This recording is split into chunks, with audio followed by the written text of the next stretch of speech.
नमस्कार दोस्तों, हमारे चैनल में आपका बहुत बहुत स्वागत एवं अभिनंदन है। हम अपने इस चैनल में आपका अभिनंदन करते हैं और यहाँ हम पढ़ रहे हैं संस्कृत में अनुवाद। अनुवाद की आज ये हमारी चौथी क्लास है और चतुर्थी विभक्ति का भी हम आज प्रयोग करेंगे। इससे पहले हम कर्ता, कर्म और करण को पढ़ चुके हैं, यानी कि इसमें हम कारक नहीं पढ़ रहे हैं, संस्कृत में अनुवाद बनाना सीख रहे हैं, जिसके लिए मैंने आपको कुछ शब्द रूप रटाए थे, कुछ मैंने आपको धातु रूप पढ़ाए थे कि धातु रूप ये धातु रूप, ये पुरुष होते हैं, ये वचन होते हैं। स्टार्टिंग से ही हम नहीं भूलेंगे। क्या करना है हमें हमें ये पता होना चाहिए कि एक वचन क्या है, ये पता होना चाहिए। द्विवचन क्या है, ये पता होना चाहिए। बहुवचन क्या है, और हमें ये भी जानकारी होनी चाहिए कि प्रथम पुरुष का मतलब क्या है, उत्तम पुरुष का मतलब क्या है, और मध्यम पुरुष का मतलब क्या है। मध्यम पुरुष का मतलब क्या है। तीनों पुरुषों की जानकारी होनी चाहिए, तीनों वचनों की जानकारी होनी चाहिए, पांचों लकारों की जानकारी होनी चाहिए। तो ये जानकारी हम आपको बहुत अच्छे से करा चुके थे। डस्टर कहाँ चला गया। बहुत अच्छे से हमने आपको ये जानकारी करा दी थी कि किस तरीके से कौन से वाले लकार में कब प्रयोग करना है। हमने आपको बताया था 5 लकार है हमारे पास। लट लकार, रिट लकार, लंग लकार, लोट लकार और विधिलिंग लकार। कौन सा? विधिलिंग लकार।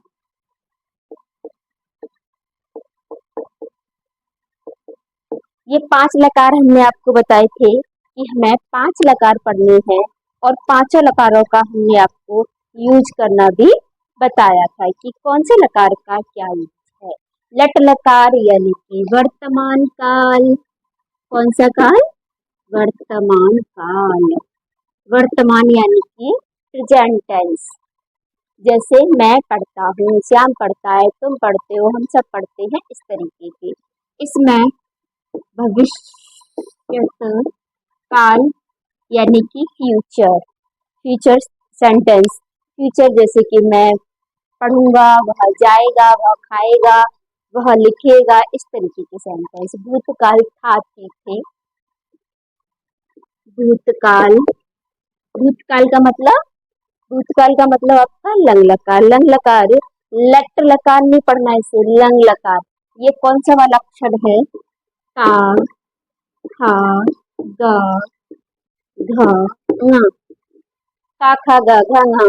जो 5वां अक्षर होता है वर्गीय व्यंजन का, जो का वर्ग का 5वां अक्षर होता है, ये वो वर्ड है लंग लकार यानी भूतकाल। लोट लकार यानी कि आज्ञावाची। कौन सा? आज्ञावाची। और विधिलिंग लकार यानी चाहिए अर्थ में। जैसे यहाँ पर हम एक एक सेंटेंस इसका लिख देते हैं। आज डस्टर नहीं दिखाई दे रहा हमारा, कहाँ चला गया, इसी से रेज कर लेते हैं।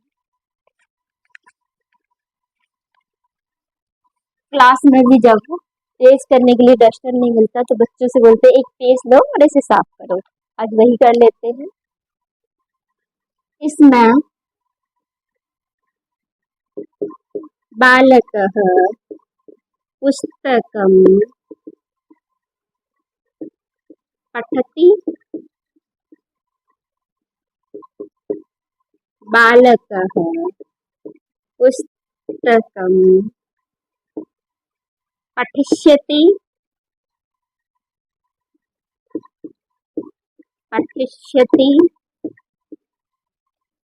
बालकः पुस्तकम् अपठत्।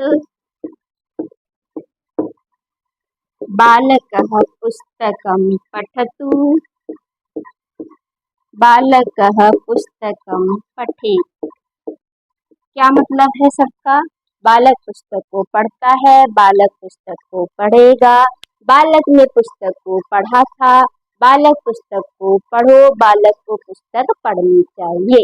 इस तरीके से हमें पांचों लकारों को आना चाहिए और पांचों लकारों में कम से कम पट के धातु रूप, पांचों लकारों में कम से कम पट के धातु रूप हम याद कर लें। उसकी ट्रिक भी मैंने आपको पहली क्लास में दे दी थी। फिर भी आपका कोई डाउट हो तो आप मुझे कमेंट बॉक्स में अवश्य बता सकते हैं।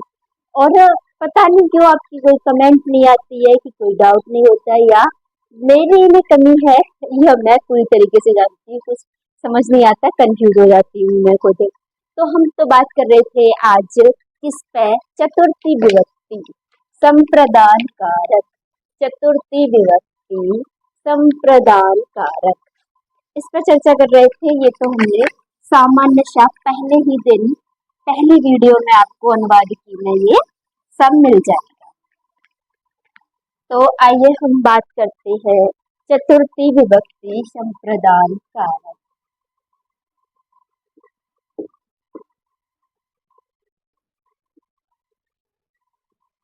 मार्कर में भी पता नहीं क्या हो जाता है। चतुर्थी विभक्ति संप्रदान कारक, चतुर्थी विभक्ति संप्रदान कारक। कौन सी विभक्ति? चतुर्थी विभक्ति। इसकी परिभाषा होती है कर्म कर्म कर्म कर्मणा यम अभ्युपेति सह संप्रदान।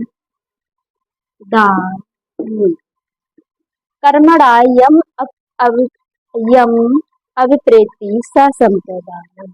कर्मणा यम, कर्म कर्म जिसमें अपनी, कर्मणा कर्मणा यम कर्म जिसमें, अभिप्रेति जिसमें प्रेरणा रखता है, जिसमें अपनी इच्छा रखता है, स संप्रदान। कर्म जिसमें अपनी इच्छा रखता है, इसे आप ना ले जाए, हम सामान्य सी बातें कर रहे हैं, इसीलिए मैं आपको ये डेफिनेशन नहीं पढ़ाऊंगी। ये हम छोटी क्लास के लिए व्याकरण पढ़ रहे हैं, अनुवाद सीखने के लिए व्याकरण पढ़ रहे हैं। हम ये कह सकते हैं चतुर्थ संप्रदान कारक में चतुर्थी विभक्ति का प्रयोग होता है। संप्रदान कारक में चतुर्थी विभक्ति का प्रयोग होता है। संप्रदान क्या है? सम प्लस प्रदान। सम माने अच्छी प्रकार से,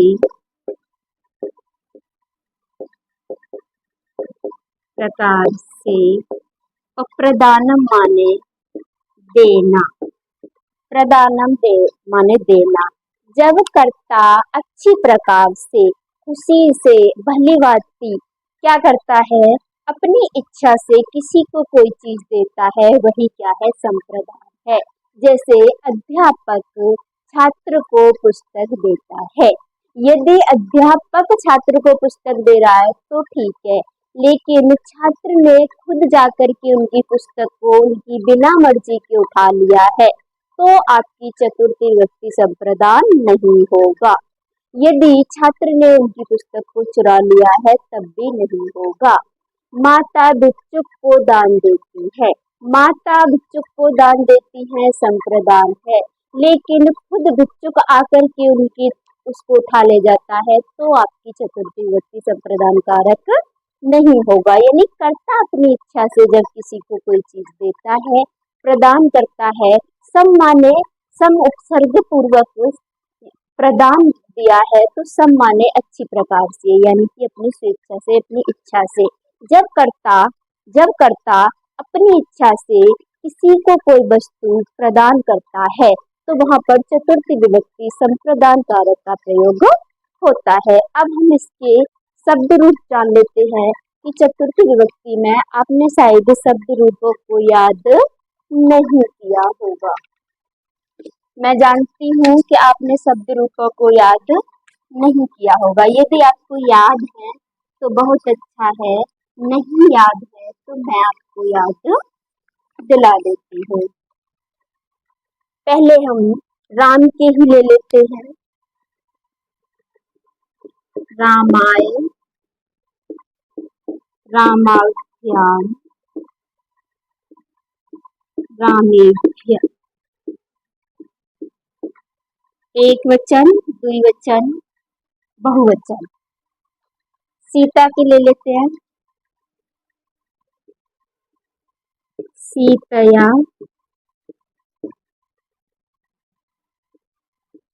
सीताभ्याम, सीताभ्य, सीताभ्य। इसी तरीके से हम हल्के भी होंगे। फलाय,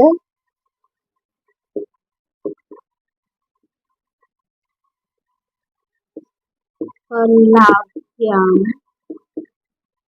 फलेभ्य।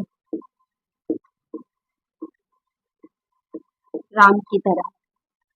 तो ये शब्द रूप भी हमको इतने आने चाहिए। इसी के साथ साथ मैं आपको इनके एक एक वचन थोड़ा सा रिमाइंड भी करा देती हूँ। राम के लिख लेते हैं।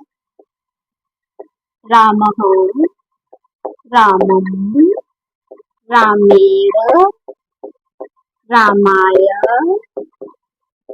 रामात्, रामस्य, रामे, हे रामः।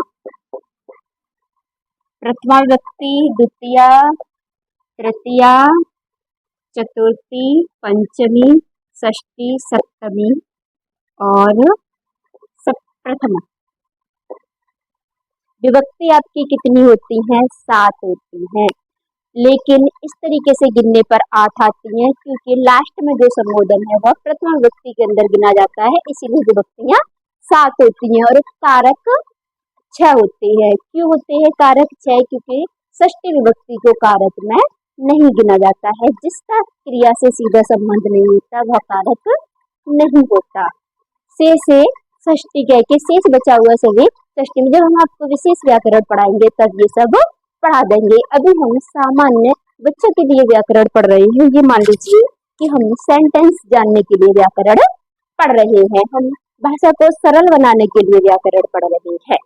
किसके लिए व्याकरण पढ़ रहे हैं? हम भाषा को सरल बनाने के लिए। देखो ये शब्द रूप रामः, रामम, रामेण, रामः, रामम, रामेण, रामाय, रामात्, रामस्य।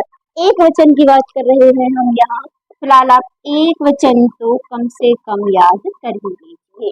रामः, रामम, रामेण, रामाय, रामात्, रामस्य, रामे हे राम। रामः, रामम, रामेण, रामाय, रामात्, रामस्य, रामे हे राम। यहीं पर हम सीता की बात कर लें। हल्के भी ये मान लीजिए कि सेम ऐसे ही होंगे जैसे आपके राम की है। हल्के कुछ ज्यादा अलग परिवर्तन नहीं आएगा फल में। फलम, फलम, फलेन, फलाय, फलात्, फलस्य, फले। केवल इतना फर्क आ जाएगा फल में कि दोनों जगह यहाँ पर इसी को हम हल्के कर देते हैं। यहाँ पर फलम, फलम, फलेन, फलाय, फलात्, फलस्य, फले, हे फल, हे फलम। इतनी सी बात हो जाती है। केवल कितना परिवर्तन है? केवल यहाँ प्रथमा और द्वितीय विभक्ति में परिवर्तन है। वैसे भी मैं आपको बार बार बताती रहती हूँ कि स्त्रीलिंग, नपुंसकलिंग और पुल्लिंग तीनों ही शब्द रूपों में अलग अलग अपना परिवर्तन हुआ करता है, अलग अलग काम किया करते हैं। जैसे मैं आपको यहाँ पर पहले यहाँ आपको सीता के दिखा देती हूँ। स्त्रीलिंग में सीता, सीता, सीतया, सीतायै, सीतायाः, सीतायाः, सीतायां, हे सीते। ये एक एक वचन में है, इतना आपको याद करना ही होगा, इतना आपको याद करना ही होगा। यदि आप संस्कृत के सेंटेंस बनाना चाहते हैं, संस्कृत बोलना, पढ़ना, लिखना चाहते हैं, तो इतने शब्द रूप तो आपको याद होने ही चाहिए, आपकी जबान पर रटे होने चाहिए। रामः रामं रामेण, रामः रामं रामेण इति प्रथमा द्वितीया तृतीया, रामाय रामात् रामस्य इति चतुर्थी पंचमी षष्ठी, रामे हे राम। फल, फलं, फलं, फलेन, फलाय, फलात्, फलस्य, फलाय, फलात्, फलस्य, फले हे फल। फल में और इसमें कोई ज्यादा फर्क नहीं है। फिर आ जाते हैं हम सीता पे। सीता, सीता, सीता, सी, सीता, सीताम, सीतया, सीतायै, सीतायाः, सीतायाः, सीतायाम। इसमें भी कुछ ज्यादा नहीं है, आप इसे इस तरीके से याद करेंगे, बहुत इजी तरीके से आपको याद हो जाएगा। सीता, सीताम, सीतया, सीता, सीताम, सीतया, सीतायै, सीतायाः, सीतायाः, सीतायाम, हे सीते। दो में एक जैसा ही है, तो कुछ ज्यादा याद करने के लिए है नहीं। इतनी हमारी बचपन में मेमोरी इतनी तेज होती है कि हम बहुत इजी तरीके से एक, आप ये भी मान लीजिए, इसे आप एक गेम की तरह से ले लीजिए। गर्मी बहुत है, पसीना इतना हो जाता है, आप इसे गेम की तरीके से ले लीजिए कि आपको एक तो हंसते खेलते घूमते फिरते एक गाना मान लीजिए कि आप एक गाना गा रहे हैं।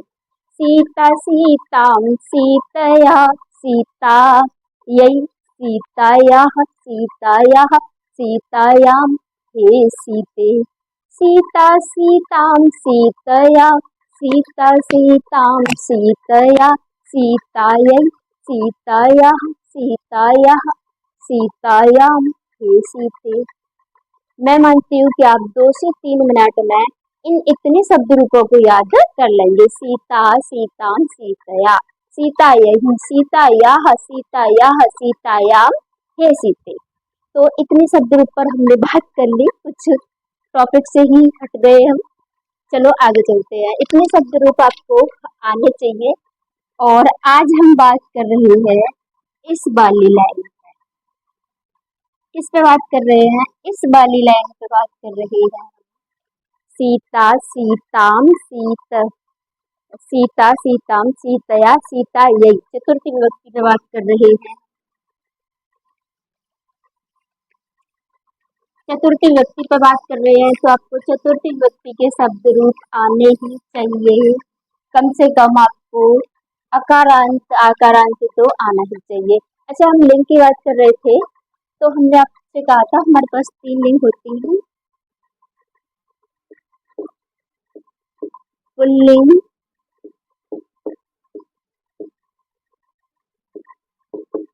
स्त्रीलिंग और नपुंसकलिंग।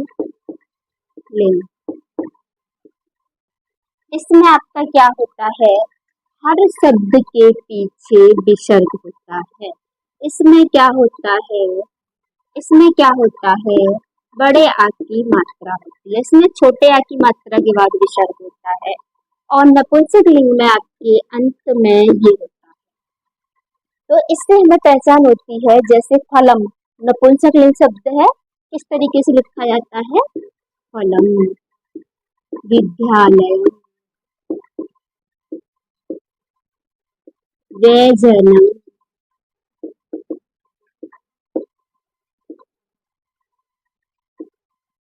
द्वारम मार्गम पुल्लिंग जैसे रामः श्यामः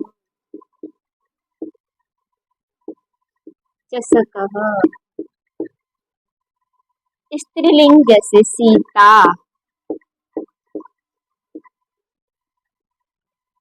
वाटिका पुस्तिका सदी में बड़े वाले आ की मात्रा पीछे आती है। तो यहाँ पर हमने क्या जान लिया, तीनों लिंगों की पहचान जान ली। पुल्लिंग शब्द की पहचान कैसे करेंगे, पीछे अंत में विसर्ग आ रहा होगा और स्त्रीलिंग में विसर्ग नहीं आएगा। ये बात हम किसकी कर रहे हैं, कर्ता की बात कर रहे हैं। केवल किसकी बात कर रहे हैं, प्रथमा विभक्ति की बात कर रहे हैं, कर्ता की। कहीं भी स्त्रीलिंग में विसर्ग नहीं आएगा, पुल्लिंग में आकी डंडा नहीं आएगा और नपुंसक लिंग में क्या होगा, आपका नपुंसक लिंग में विसर्ग नहीं आएगा और आका डंडा नहीं आएगा, मकार आएगा। तो चतुर्थी विभक्ति अब हम सेंटेंस बना लेते हैं। अध्यापक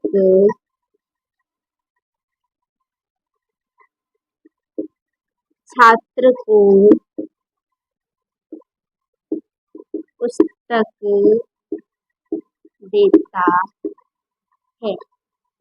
अच्छा, इसमें मैं आपको बताना भूल गई, इसमें आपको को के लिए चिन्ह क्या दिखेंगे, को के लिए। जैसे छात्र को पुस्तक देता है, या इसे ऐसे ही बना सकते हैं, अध्यापक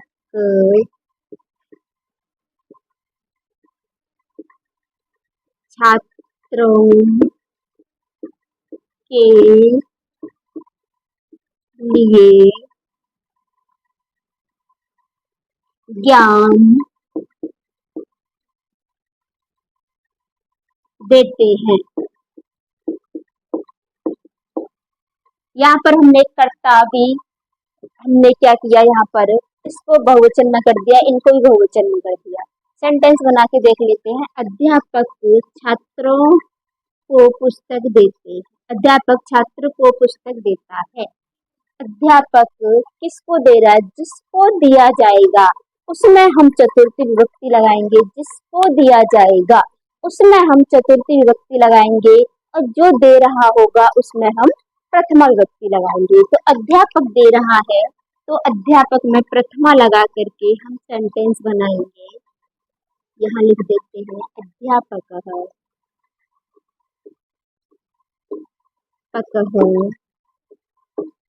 अध्यापक अध्यापक क्या कर रहा है, छात्र को पुस्तक दे रहा है। छात्राय चतुर्थी विभक्ति का प्रयोग करेंगे, छात्राय। क्या शब्द था, रामाय, रामः रामं रामेण रामाय, यही शब्द था।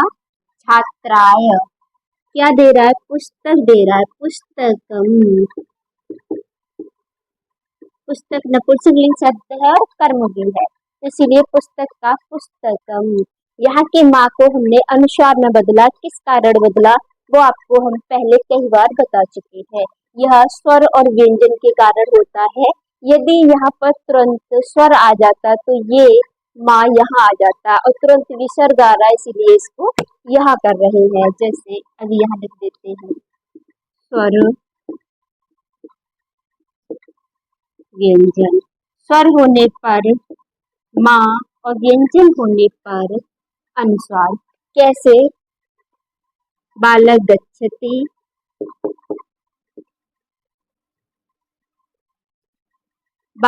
पुस्तकम, बालक पुस्तकम आनयति, बालक पुस्तकम् आनयति,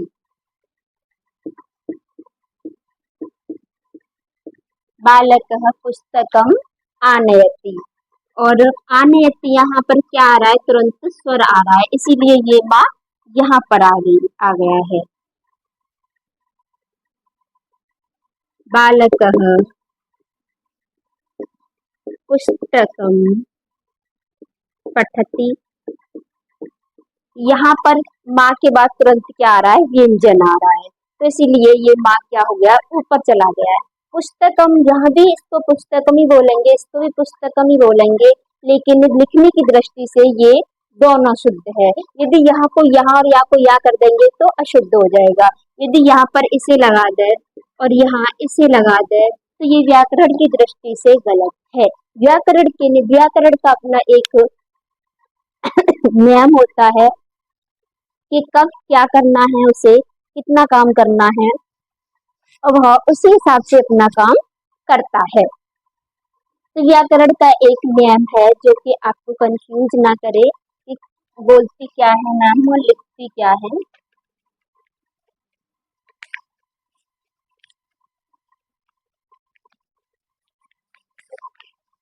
अब यहाँ पर कर्ता क्या है, आपका बहुवचन का है। अब बहुवचन में क्या बताया था हमने आपको, रामेभ्य पहले ही लिखा दिया था, तो अध्यापकेभ्य,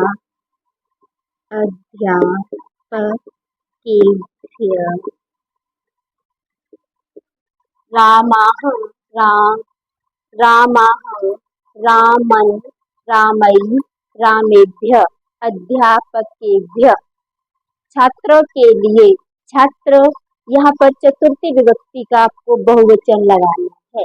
चतुर्थी विभक्ति का क्या लगा, नहीं ये तो कर्ता प्रथमा में रहेगा, अध्यापकाः, क्षम्यताम्, अध्यापकाः बहुवचन का करता है।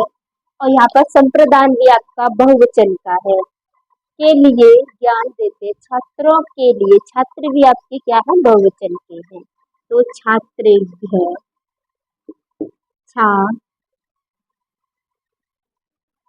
छात्रेभ्य ज्ञानम्, क्या कर रहे हैं, दे रहे हैं, ददाति, ज्ञानम् ददाति। अध्यापकाः छात्रेभ्यः ज्ञानम् ददाति, अध्यापक क्या कर रही है, छात्रों को ज्ञान दे रहे हैं। मैं ये उम्मीद कर रही हूँ कि आपको ये सेंटेंस बहुत अच्छे से समझ में आ गए होंगे, आपको ये सेंटेंस अच्छे से समझ में आ गए होंगे। कुछ और सेंटेंस भी लिख लेते हैं, इसी तरीके के होंगे, आप लिखने को कितने भी सेंटेंस लिख लीजिए।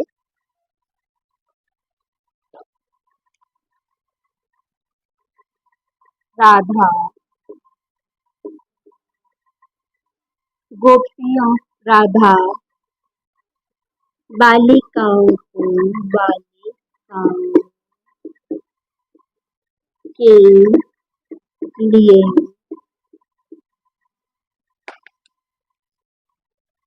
भोजन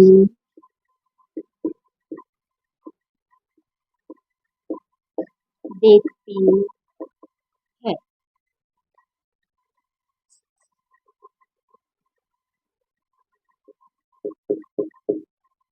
बालिकाएं याचकों को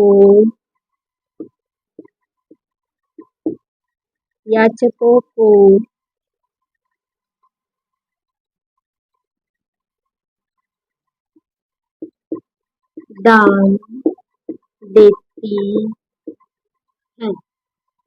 राधा, राधा क्या है, करता है, और राधा का राधा ही रहेगा, राधा। बालिकाओं के लिए, बालिका यहाँ पर क्या है, बहुवचन है और स्त्रीलिंग शब्द है, तो क्या था, सीताभ्य, तो बालिकाभ्य, बालिकाभ्य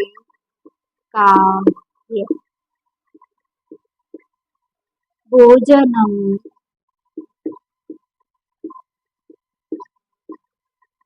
ददाति, बालिकाएं यहाँ पर बहुवचन की आ गई है, तो क्या आएगा? बालिकाः, बालिकाः।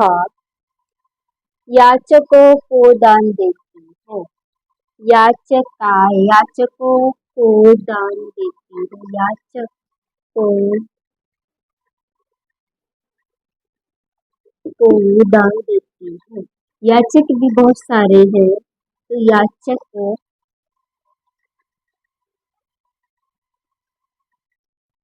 याचक आपके बहुत सारे हैं और बहुवचन के हैं। याचकेभ्य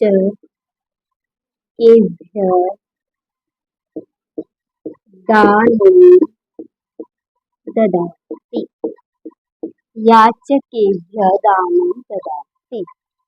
मोहन वाटिका में जल देता है, मोहन वाटिका में जल देता है।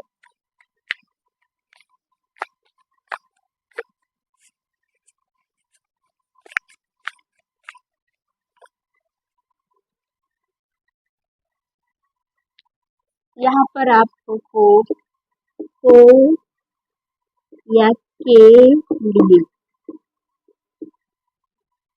ये दिखेगा आपको, को के लिए।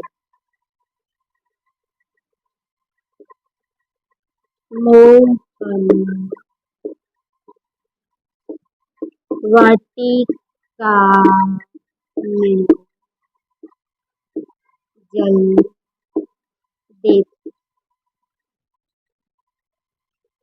देता है।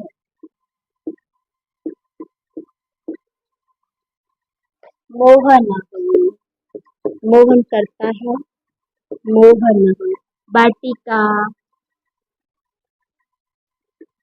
मैंने वाटिका के लिए जल लाता है, वाटिका के लिए जल लाता है। मोहन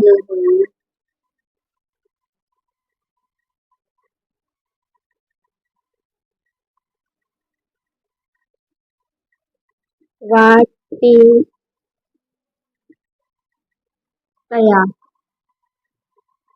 सीता सीतां सीतया सीतायै वाटिकायै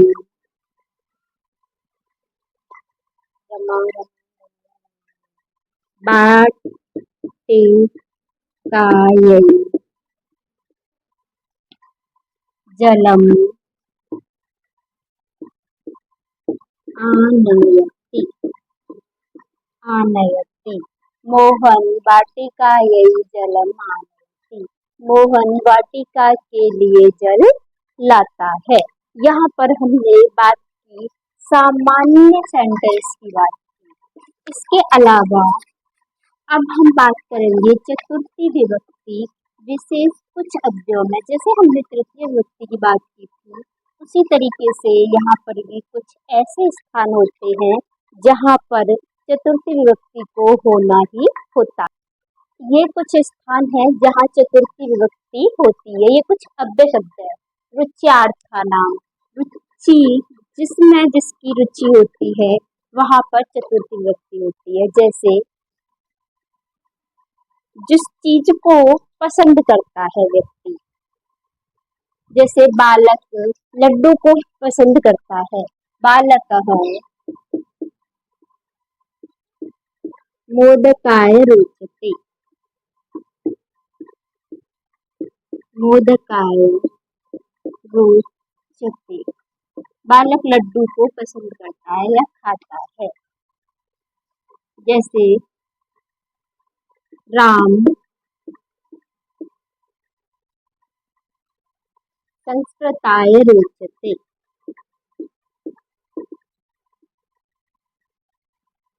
संस्कृताय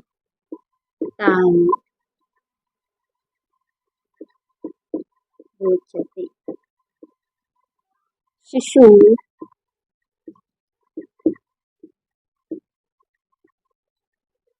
चॉकलेहम रोचते, चॉकलेट को चॉकलेट चॉकलेहम chocolate, chocolate,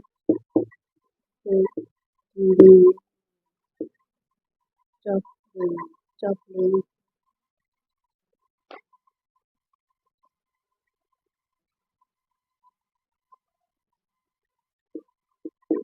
chocolate, yo, yay, chocolate, याय, रोचते। इस तरीके से कुछ शब्द रुचि रुचि के लिए प्रयोग होते हैं और कुछ शब्द जैसे अब हम एक एक को प्रयोग कर लेंगे। यहाँ कुछ रेज करने के लिए नहीं दिख रहा। क्रोध, क्रोध करना जैसे सीता, राव, राय, क्रुध्यते।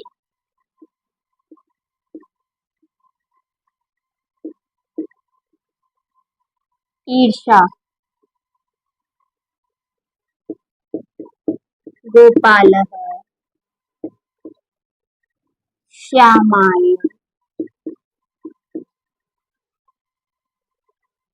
ईष्यते,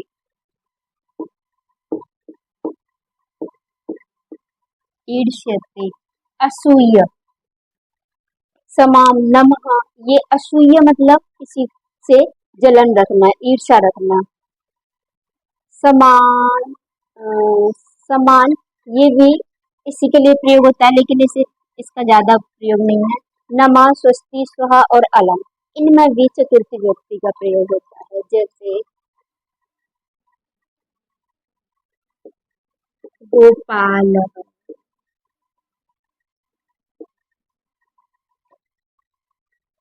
अध्यापकाय, नमति,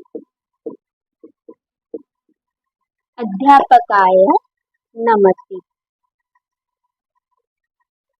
अध्यापकः नमति नहीं नमः, केवल नमः के योग में नमति में द्वितीय व्यक्ति आ जाएगी नमः। स्वस्ति, स्वाहा, अलम, स्वस्ति माने किसी की पूजा करना, जैसे शिवा,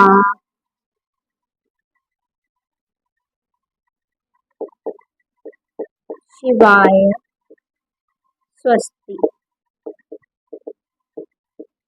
शिवा में आस्था रखना। स्वाहा, स्वाहा यानी कोई चीज किसी हवन वगैरह में जो स्वाहा स्वाहा करते हैं वह। अलम, अलम माने पर्याप्त, जैसे अलम।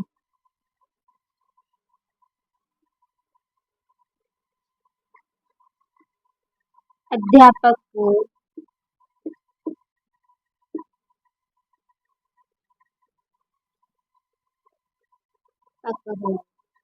अध्यापकाय,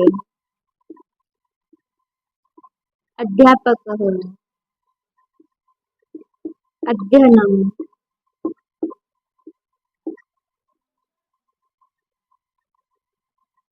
अध्यापक, अध्यापकाय, अध्ययनम,